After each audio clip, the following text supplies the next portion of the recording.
Les affrontements auraient pris entre les terroristes du mouvement du 23 mars M23 et les forces armées de la République démocratique du Congo FARDC sur certaines lignes de front, dont notamment un territoire de Masisi. Les forces armées de la République démocratique du Congo FARDC notent avoir étouffé et repoussé les terroristes du M23 qui tentaient de prendre le contrôle du village de Bihambwe. C'est samedi 18 mars 2023. Il s'agit au total de 6 positions des forces armées de la République démocratique du Congo qui ont été attaquées entre vendredi 17 et samedi 18 mars dans les territoires de Masisi et la province Nord Kivu par les forces de la coalition M23 RDF.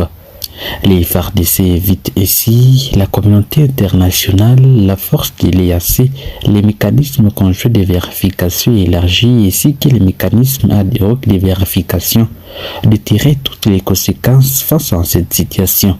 Du moins, les FARDC maintiennent leur détermination de défendre l'intégrité du territoire jusqu'au sacrifice et de mettre hors d'état de nuire les populations civiles dans des zones menacées par ces rebelles.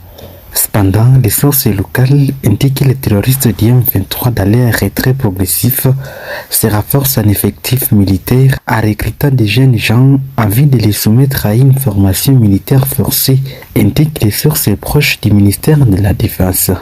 Au même moment, une délégation de l'entreprise aéronautique chinoise, CETIC, accompagnée d'officiers de l'armée populaire de libération, séjourne dans la ville-province de Kinshasa pour proposer des avions de combat au gouvernement de la RDC. Dans un communiqué de presse rendu public ce samedi 18 mars 2023, les forces armées de la République démocratique du Congo FARDC informent une fois de plus l'opinion tant nationale qu'internationale sur des récurrentes violations de cessez-le-feu par les M23 par RDF a depuis de plusieurs appels irrélatifs lancés par les différentes organisations sous-régionales, régionales et internationales. Selon l'armée congolaise, à date du 7 et 18 mars 2023, cette coalition terroriste s'est illustrée par des attaques de différentes positions des FARDC, notamment à Mpati, Kabaya, Nyabibwe, Kaderisha, Rupare, Nyamimanju, Chefere de Baoundé à territoire de Masisi et les affrontements sont en cours. Pour ce faire, les FARDC en appellent pour énième fois la communauté internationale,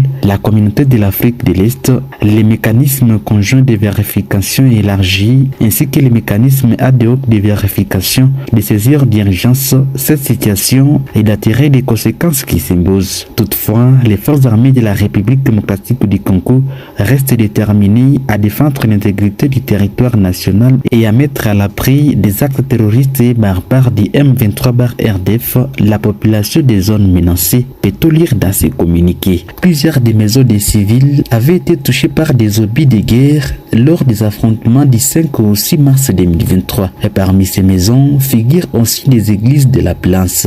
Au même moment, les troupes de la Force de défense nationale du Burundi ont été déployées ce vendredi 17 mars à Sirtere dans les territoires de Masisi et à la province du Nord Kivu. Selon le commandement des forces régionales de l'EANC, ces éléments sont installés notamment à Mushaki, Mutanda et Kilolirwe en fait de superviser les retraits du M23 et ouvrir la principale route d'approvisionnement Sake Kilolire-Kichanga fermée depuis quelques temps suite à la chute de ces entités entre les mains des rebelles. Ce nouveau déploiement, à en croire la même source, permettra de faciliter la circulation des personnes et des biens, chose qui alimentera la ville de Goma et ainsi renforcer la protection des populations civiles dans ces zones. Dans l'entretemps, la venue des troupes angolaises se précise du jour au lendemain. Les parlements angolais ont validé la voie d'au moins 500 militaires dans la partie orientale de la République démocratique du Congo. Ces éléments des forces angolaises auront la charge de faire respecter les cessez-le-feu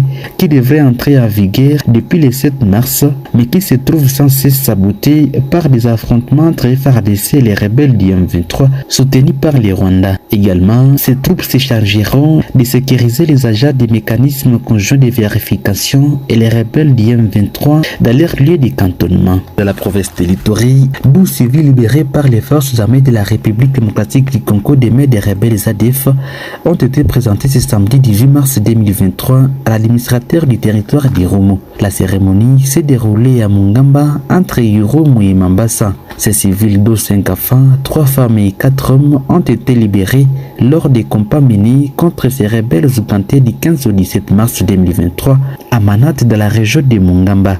Satisfaction de la société civile de Wallace Okutu qui souhaite que les FARDC maintiennent la pression sur ces rebelles. Sonia Malankai est le secrétaire.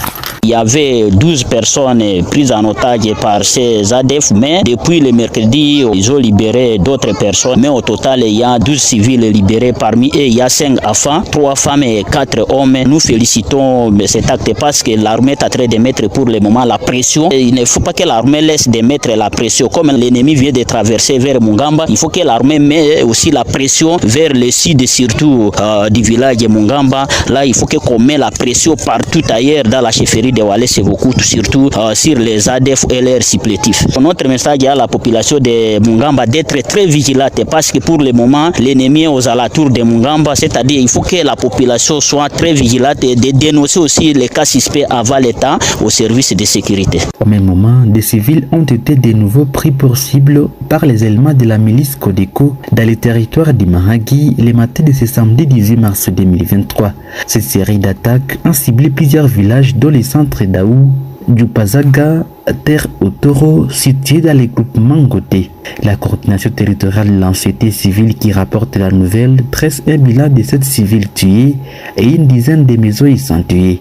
Innocent Abekoudu, coordonnateur de cette structure citoyenne, indique que cette énième incursion vient d'occasionner le déplacement massif de la population de ces entités vers les milieux jugés sécurisés.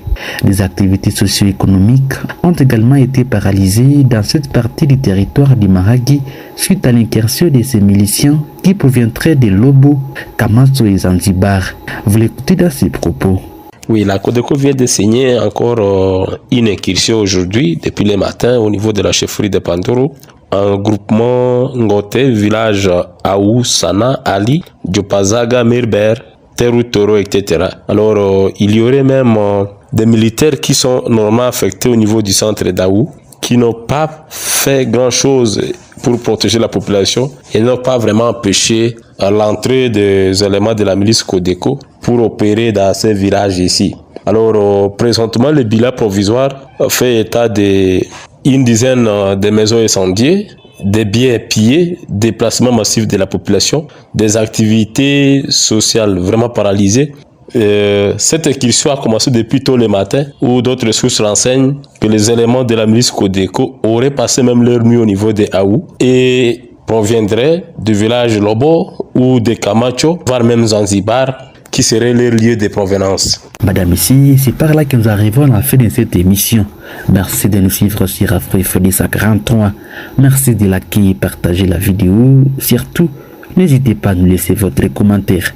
Je suis Richard Maliro Kakoulé pour Afro-Info 43.